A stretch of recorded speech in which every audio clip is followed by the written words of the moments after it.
तो चलिए स्टार्ट करते हैं। बात करें अगर कोरल्स की, तो कोरल्स आते हैं एनिमल्स के अंदर। किसके अंदर? एनिमल्स के अंदर। ठीक है, आपको लग सकते हैं कि ये प्लांट हैं, लेकिन दिखने में लगते हैं प्लांट हैं, लेकिन ये है एनिमल्स के अंदर आते हैं और एनिमल्स ही हैं। ठीक है, एनिमल्स के अंदर एक फाइलम है निडेरिया, जिसको हम सिलेंट्रेटा भी बोलते हैं। तो ये सिलेंट्रेटा या फिर निडेरिया के अंदर आ जाते हैं। बात करें इनके हैबिटेट की, तो ये मरीन के अंदर पाए जाते हैं। मरीन में भी ये नेरेटिक जोन में पाए जाते हैं। नेरेटिक जोन ये वाला जोन है, नेरेटिक जोन। ठीक है, तो ये नेरेटिक जोन में पाए जाएंगे। आगे बढ़े। बिल्कुल। बात करें इसके बॉडी फॉर्म की, तो ये पॉलिप फॉर्म में होते हैं। पॉलिप मतलब सिलेंड्रिकल फॉर्म में होते हैं। वैसे जो निडेरियंस होते हैं दो बॉडी फॉर्म शो करते हैं। एक होता है पॉलिप, इसको बोलते हैं पॉलिप, और ये है मेडुसा।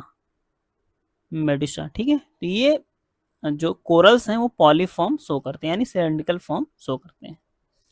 बात करें इसकी स्केलेटन की, तो कंपोज्ड ऑफ कैल्शियम कार्बोनेट। किसका बना होता है? कैल्शियम कार्बोनेट का बना होता है। और ये कॉलोनीज में ग्रो करते हैं और grow continuously in size by budding of polyps. तो ये बडिंग से ग्रो कर सकते हैं। बडिंग मतलब फॉर एग्जांपल अगर ये क्या है, कोरल है, ठीक है, कोरल पॉलिप है, तो ये पिंच ऑफ होके ये नया कोरल बना लेगा। ठीक है, ऐसे ही ये भी पिंच होके नया कोरल बना लेगा। तो ये है बडिंग। ठीक है, बड बन के वो अलग हो जाता है लास्ट में। तो इससे क्या होगा, उनका नंबर बढ़ता रहेगा। होता क्या है, इनका नंबर बढ़ता रहेगा और ये डिपॉजिट होते रहते हैं, एक्युमुलेट होते रहते हैं। कुछ मर जाते हैं, मर के भी एक्युमुलेट होते रहते हैं, और इस पे कुछ नए नए कोरल पॉलिप आते रहते हैं, ग्रो करते रहते हैं और डेड होते रहते हैं। और ये सिक्रीट करते हैं कैल्शियम कार्बोनेट। तो कैल्शियम यहाँ पे एक बन जाता है रीफ। रीफ में क्या है, डेड पॉलिप हैं, डेड कोरल पॉलिप हैं। कुछ जो नए नए आते रहते हैं वो क्या है, कुछ जीवित भी हैं यानी जिंदा भी हैं। और ये क्या रिलीज करते हैं, कैल्शियम कार्बोनेट। तो इन सबसे क्या बन जाता है, एक एक्युमुलेशन बन जाता है, एक मास बन जाता है, उसी को हम बोलते हैं कोरल रीफ। ठीक है, आई होप चीजें समझ में आ रही होंगी। आगे बढ़ते हैं, बात करते हैं इसके फॉर्मेशन। वही चीज है, formed chiefly by calcium carbonate secreted by coral polyp. Coral polyp क्या सिक्रेट करते हैं, कैल्शियम कार्बोनेट। हाँ, इनका जो ग्रोथ होता है उसके लिए रिक्वायर कितने चाहिए, 20 डिग्री सेल्सियस से ऊपर चाहिए इनको ग्रो करने के लिए। तो एक कंडीशन चाहिए 20 डिग्री सेल्सियस से एबव। इसके अलावा 50 स्पीसीज हैं कोरल रीफ की अप्रोक्सीमेटली, जो क्या करते हैं, कोरल रीफ फॉर्मेशन में एक तरीके से कंट्रीब्यूट करते हैं।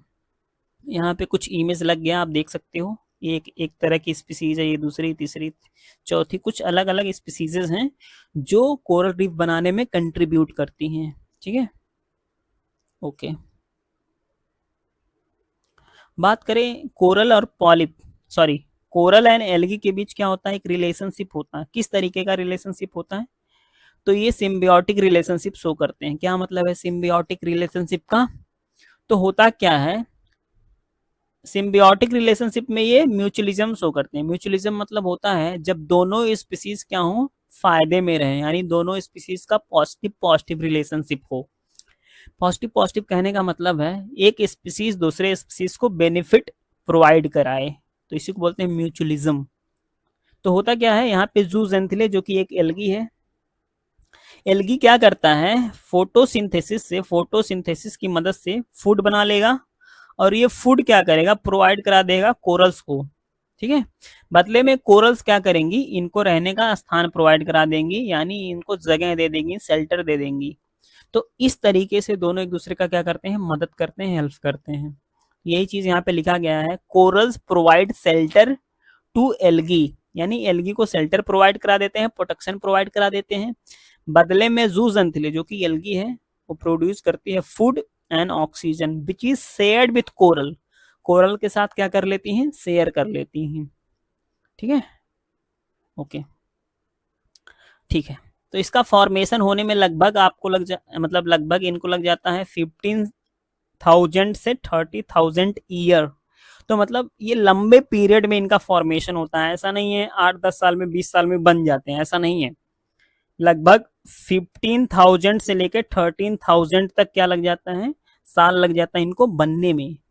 ठीक है, अगर बात करें इंडिया के अंदर कुछ कोरल रीफ हैं, जो कि एक है यहाँ पे गल्फ ऑफ कच्छ, अरेबियन सी के पास है, लक्षद्वीप पे है, गल्फ ऑफ मन्नार है, अंडमान एंड निकोबार आइलैंड पे है। तो ये कुछ कोरल रीफ हैं जो इंडिया के अंदर देखे जाते हैं, पाए जाते हैं। इसके अलावा एक जो ग्रेट बैरियर रीफ है जो कि ऑस्ट्रेलिया के अंदर पाया जाता है, और ये वर्ल्ड का लार्जेस्ट रीफ है, ग्रेट बैरियर रीफ, जो कि ऑस्ट्रेलिया के अंदर है और क्या है, वर्ल्ड का लार्जेस्ट है। और कितने किलोमीटर में ये फैला है, 2600 किलोमीटर तक ये फैला है, यानी सबसे बड़ा यही है। ठीक है, चलिए, और इसके इकोनॉमिक इंपॉर्टेंस की बात करें तो ये हैबिटेट प्रोवाइड करा देता है।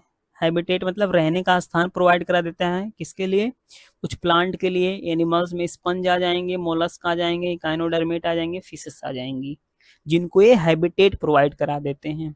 इसके अलावा इनका डेकोरेटिव वैल्यू भी है, कुछ लोग ऑर्नामेंटल सजावट के रूप में इसका यूज करते हैं। रॉ मटेरियल के रूप में भी यूज किया जा सकता है, सीमेंट बनाने में, मोटर एंड लाइम बनाने में। ठीक है, इसके अलावा ये नेचुरल प्रोटेक्शन का काम भी करते हैं। कैसे, साइक्लोन जब स्टॉर्म आता है और सी एरोजन को भी कम करते हैं, यानी उसके अगेंस्ट क्या करते हैं, एक तरीके से नेचुरल प्रोटेक्शन करते हैं। तो ये हो गया कोरल रीफ्स के बारे में। आई होप चीज़ें समझ में आई होंगी।